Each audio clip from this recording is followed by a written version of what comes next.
Hey guys, and I'm just doing a quick intro video, well, entry video actually. Intro, what am I on about? I don't know. Getting daft in the old age. Anyway, as I was saying, this is going to be my entry video into a Facebook group build, which actually starts on the 1st of April 2018 to celebrate the centenary of the formation of the Royal Air Force, which was on the 1st of April 1918. And basically you can build any aircraft, any vehicle, any figure that represents the service life or history of the Royal Air Force in the last 100 years. I've chosen to go for a Cold War bird, chiefly 172nd, which I must admit is unusual for me because it's been years since I did 172nd aircraft. But because of the subject matter, it's really the only sort of injection plastic kit, well, apart from extra kit, that you can get of the Supermarine Swift. The only other version I think is an old VAC-form kit. Forgotten who they're issued by, but even that's getting rare now, I think. This is the photo reconnaissance version, the FR5, which was chiefly used out in RAF Germany during the, say, sort of mid-50s to early 60s. I mean, the Swift itself didn't have a very long service life because, unfortunately, it didn't really reach the service performance that the Royal Air Force was hoping for. So hence it was phased out fairly early to be replaced by Javelins, Hunters and Lightnings in the early 60s. The kit itself, I think, was only issued around about 2 or 3 or 4 years ago. And as I say, it's the only sort of injection moulded kit you can get other than extra kit of this particular aircraft. I myself would have on my wish list a 148th version of this. So Airfix, if you are watching, this is my request. You've released a Defiant in 148th, surely you can release a Swift in 148th, or maybe you've got it up your plans for next year in 2019. We shall wait and see. But for the time being, this is the only one that they actually produce, and it is a worthy little kit. It's a little gem of a kit, to be honest with you. I've had this particular one in my stash around about 2 or 3 years now, ever since it was issued.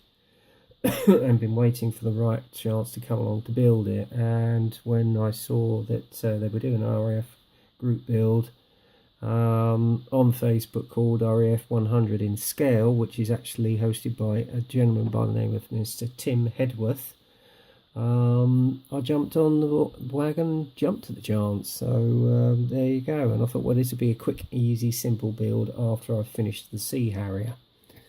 So there you go. Without further ado, we'll go through the actual kit itself. As I say, it was only issued about 2 or 3 years ago, maybe 4, I don't know. And I actually saw the actual made-up kit on the Airfix stand at Telford, which I thought, yeah, I've got to have that one, even if it is 172nd. But for what you're getting, what you're paying, you do get a lot inside for the kit, although there's only about 3 or 4 sprues initially. And you do get the option of doing it in one of 2 examples, which served in RAF Germany during the early to mid-1950s.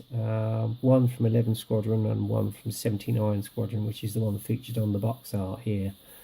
But as I say, it was a gem of a little aircraft. It did actually go supersonic and break the sound barrier, as far as I know, with the prototype one. I think it was a Supermarine Type 599, might be wrong. And I know my father actually saw the prototype of this aircraft fly at Farnborough. In fact, this exact aircraft was one of the 2 that actually followed the tragic crash of the DH-110 at the 1952 or 53 air show. Well, I suppose it was done as a tribute to John Derry, really. So there you go. There is one actually being refurbished at Brooklands. I did hear a rumour that there is a group trying to get one back in the air. Whether that is going to come to fruition or not, I don't know, but it would be something to see, I must admit, because you haven't seen one of these aircraft fly since the early 60s, to be honest with you, and it would be an absolute, well, be an absolute astonishing achievement if they could get one of these puppies back in the air. Obviously it's bought from the stablemate of Supermarine. I think it was their last mass-produced aircraft before obviously all the companies were amalgamated in the early 60s to become British Aircraft Corporation. So there you go, quite thoroughbred history. I mean, as a fighter, as I say, it didn't quite reach the performance that the RAF required. It didn't have a long service life because a lot of them were withdrawn from frontline service in the early 60s to be replaced by Lightnings, Hunters, etc. So there you go. As you can see here on the box art, it's depicting a 79 Squadron aircraft along with its wingman banking off on a photographic competition, because I know these actually took part in photographic competitions during the 50s. And it's done in the overall dark sea grey or light aircraft grey, coal grey, and dark green with the PRU blue on the bottom. And then you've obviously got the option of doing an 11 AC Squadron aircraft with a silver underneath as well. The kit number, in case you want to get hold of one of these, is A04003, and if you want to freeze frame that, make a note of the kit number. If you want to get hold of one of these on eBay or from any kit supplier, there you go. As I say, the aircraft is in 1/72 only. You've got CAD drawings on the back, on the side here, to show you the various detail of the kit. Box art illustration again, and then on the side, if you turn it up the other way, you've got the two options on the colour callouts, which you can see here. Okay. Alright, without further ado, we'll open up the box and go through the instruction sheet first off. Let's just put the box over here. Again, you've got a little history about the aircraft along here, and it's done in 5 different languages. Okay, dimensions of the aircraft and performance, etc. And then obviously a guide here: don't eat it, don't swallow it, don't sniff it, don't bathe in it, etc. And then obviously the first thing, as we normally do with an aircraft kit, assembly of the cockpit interior. You've got 2 halves here for the cockpit seat. I won't be using that. I shall actually be using a aftermarket seat, which I will show you presently. You've got the option of having one of 2 seats, one with seat belts on, one without. Place the seat into the actual cockpit bay, add the control stick and the side walls, and then add the control column, which you have a decal for the control panel there. And then obviously you've got the gun sight, which goes on the top in one glass piece. And then the next process is the assembly of the undercarriage front nose wheel bay. Add that to the cockpit tub, as you can see at the bottom right hand corner here. Okay. Then the assembly of the exhaust and the exhaust ring, which you see there, has an added little bit of detail. I think this is the assembly of the air intakes, as you can see here, go onto the inside of the air intake, as positioned here. Okay, next process is you put the clear nose camera part there, and obviously on the sidewall there. Obviously the best thing to do also is to weight the nose of this aircraft, otherwise she's going to become a tail sitter. And then add the cockpit tub inside the fuselage halves there, along with the exhaust, and then the air inlet with the compressor blades, which you assemble next. And then obviously add them into the interior of the fuselage. Button up the 2 fuselage halves, and it recommends 2 grams of weight to weight the nose.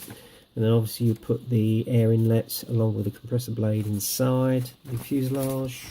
The assembly of the 2 wing halves, which you see there, along with the slipper tank as well. And then obviously they're added to the fuselage, and then the next process is to add the tail planes and the elevator. Okay, and then it tells you the degrees at which you need to get the dihedral right for the tail planes. Okay, after that is done, then it's adding all the air brakes to the wings, which you can see there. You can either move up or down.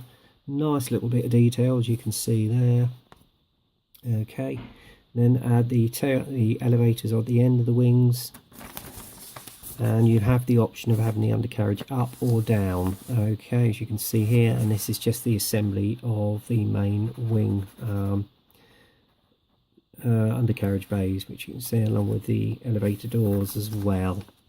Okay, and then it's just showing the angle they should be at, and once the undercarriage bays are down, then the fitment of the nose wheel to the nose gear bay door, add the nose wheel bay door as well, then the pitot tube to the wing, and then the assembly of the cockpit itself. And you've also got a cockpit screen which goes on the inside of the front part of the cockpit, and then add the two halves together.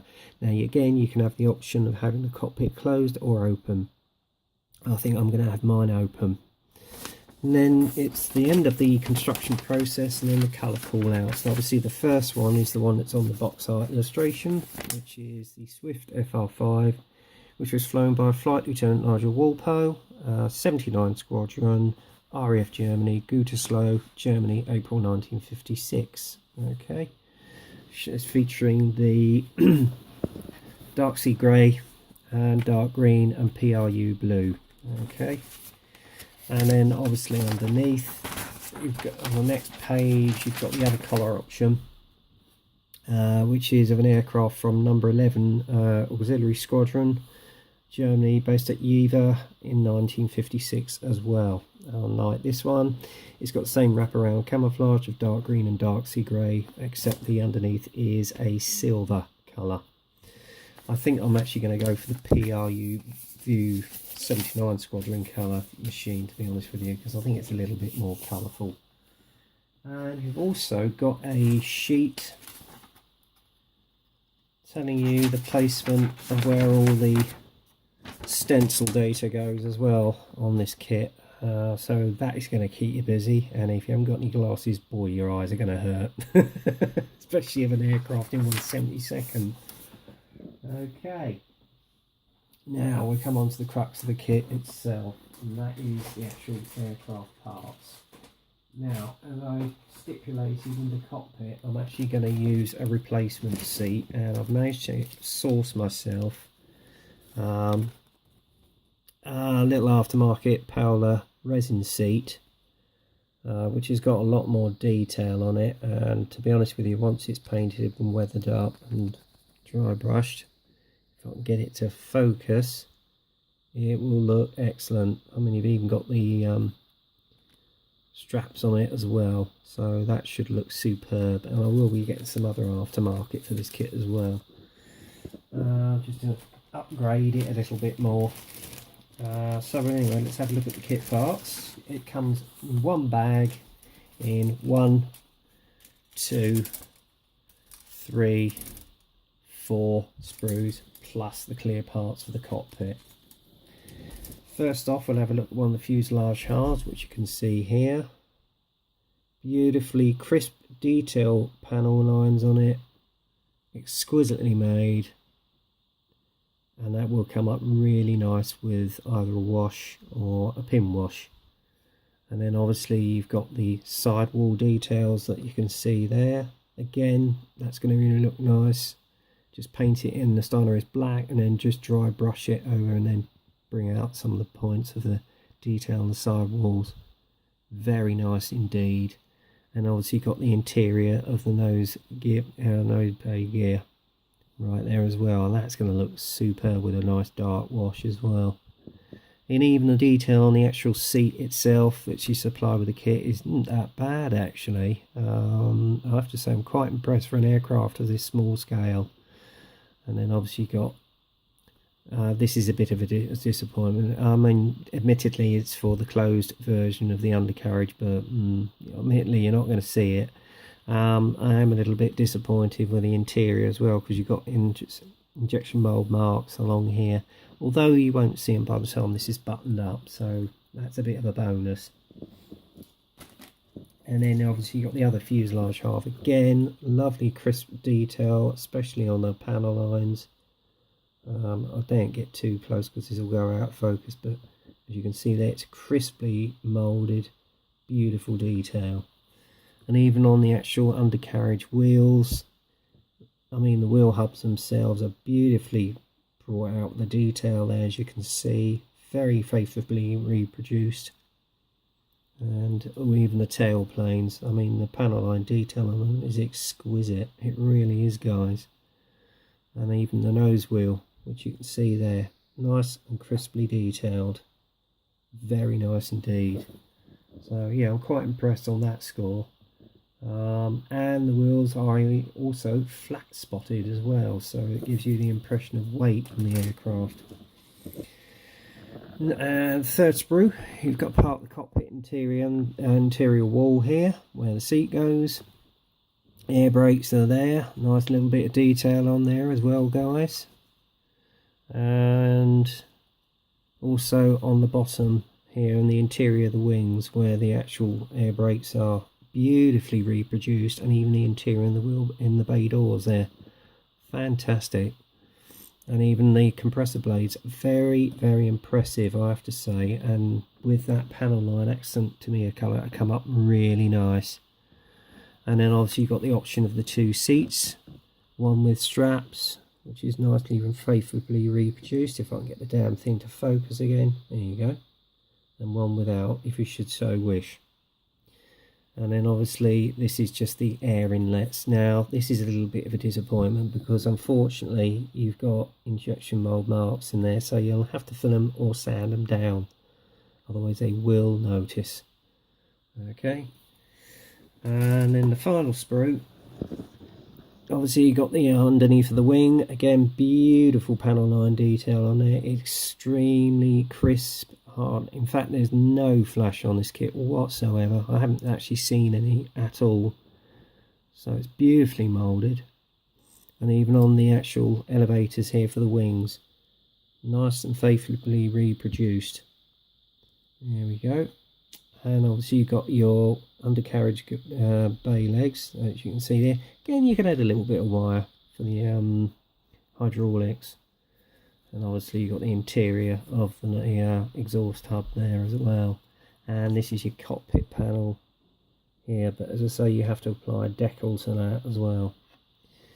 So yeah, it looks a little gem of a kit. And then finally, if I can find it, here we go. I'm not going to take them out of the bag because I don't want them to get ruined.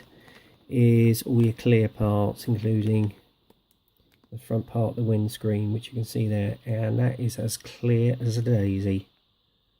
That looks really, really nice. So there you go. It looks to be a little gem of a kit, I have to say. I think it's going to be a lovely simple build. The only thing I find with some of the retools though is when it comes to the cockpit, you more than often find there are a few fit issues. So I've got a feeling we might possibly come across this. Then again, maybe not. And finally, you got your decal sheet here, which is obviously faithfully reproduced by a cartograph. So they should bed down absolutely beautifully. And even on the stencils, you can even make out what they say. So there you go. So as I say, it looks like it's being as though it's going to be a little gem of a kit. I'm probably going to do a little vignette base as though it's on the flight pan with a 1950s RAF German base. Whether it's got a crew ladder you can get as an aftermarket, I don't know. I'll have to look that out. It doesn't come with a pilot, unlike the old Airfix kits, but with all that wealth of detail in the cockpit, you wouldn't really need one, to be honest with you.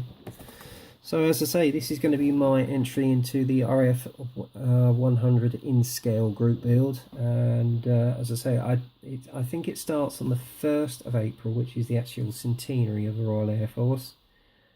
They haven't got a finishing date as far as I know, but if you want to check it out, just go over to their Facebook page, RAF 100 in scale, and ask Tim Hedworth. He'll be able to give you a few more details. Anyway, that's it for now, guys. I won't get started on this until I've finished the Sea Harrier, so it might not be starting strictly on the 1st of April, as I want to do a nice little simple build, and I just wanted to do something for the centenary of the Royal Air Force. I thought, what not better an aircraft than the Supermarine Swift, a real little gem of a kit. Anyway, that's it for now, guys, so until the next time, get kit crazy, happy modelling, and I'll speak to you soon.